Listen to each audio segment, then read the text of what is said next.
Assalamualaikum warahmatullahi wabarakatuh. Saya Nani Dwi Astuti, saya mahasiswa Magister Administrasi Rumah Sakit Universitas Muhammadiyah Yogyakarta. Bayangkan sebuah rumah sakit bukan hanya berbentuk bangunan yang tinggi, mewah, dan megah, namun juga merupakan tempat di mana semua orang dengan segala macam kondisinya merasa nyaman, diterima, dan didengar. Selamat datang di era Smart Hospital. Apa itu Smart Hospital?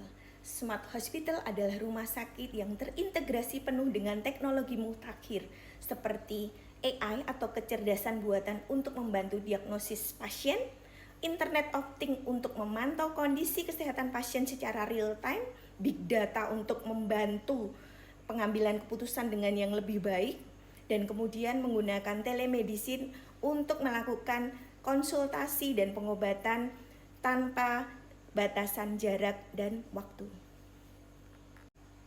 Semuanya ini bertujuan untuk meningkatkan efisiensi, akurasi, dan tentu saja kualitas layanan kesehatan. Namun di tengah kemajuan ini ada beberapa pertanyaan penting. Apakah semua kemajuan ini dapat dinikmati oleh semua pasien? Bagaimana dengan difabel? Adakah yang memikirkan mereka? Di rumah sakit konvensional, difabel tentu saja mengalami berbagai macam hambatan.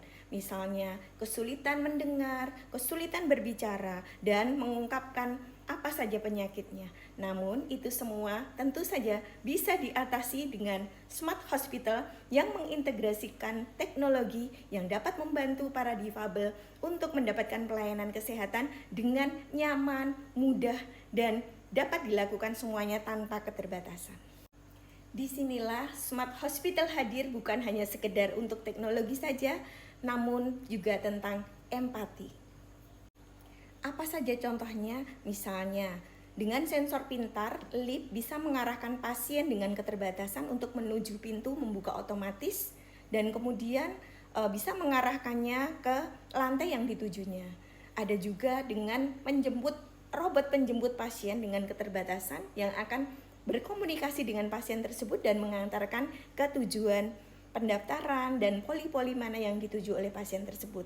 Bisa juga dengan huruf braille yang ada di lift yang bisa digunakan oleh disabilitas tunanetra. Contoh yang lain seperti penggunaan peta digital untuk memudahkan pasien dengan disabilitas, misalnya dengan sensor suara, dengan ia bersuara ingin kemana, maka sistem akan mengarahkannya. Bahkan bisa diantar dengan menggunakan robot.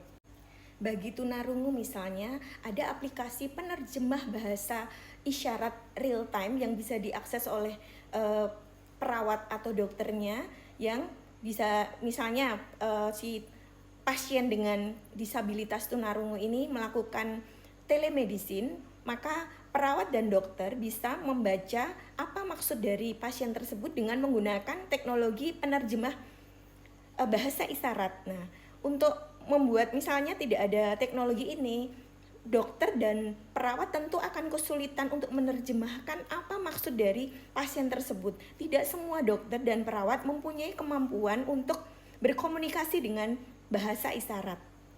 Maka dari itu teknologi AI ini sangat bermanfaat. Bagi anak autisme misalnya, anak autisme itu cenderung sensitif dengan lingkungan baru, lingkungan yang berisik, dia akan merasa tidak nyaman. Dengan adanya Smart Hospital bisa membuat ruangan menjadi terkondisikan dengan nyaman, dengan cahaya yang bisa diredupkan otomatis, dan mungkin dengan menggunakan musik-musik yang menenteramkan bagi anak autis, membuat pasien merasa nyaman. Dengan demikian pengobatan bisa dilakukan dengan lebih baik dan tanpa ada gejolak seperti penolakan dari pasien autis. Dengan layanan inklusif di Smart Hospital, maka pasien mendapatkan perawatan dengan mudah, efisien, dan nyaman, maka secara otomatis beban tenaga medis akan berkurang dan maka fokus mereka lebih banyak kepada terapi yang substansif. Mewujudkan Smart Hospital yang inklusif dan peka terhadap difabel adalah kewajiban kita semua. Sebagai mahasiswa Mars, kita tentunya adalah calon-calon pemimpin dalam bidang manajemen administrasi rumah sakit. Kita harus berusaha untuk mendukung advokasi, riset, teknologi untuk mendukung terwujudnya kesetaraan pelayanan kesehatan untuk difabel. Karena kesehatan adalah hak kita semua dan semua orang berhak untuk mengakses dengan mudah dan baik. Terima kasih telah menonton. Mari kita bersama-sama mewujudkan Indonesia yang lebih sehat dan inklusif, ramah bagi difabel.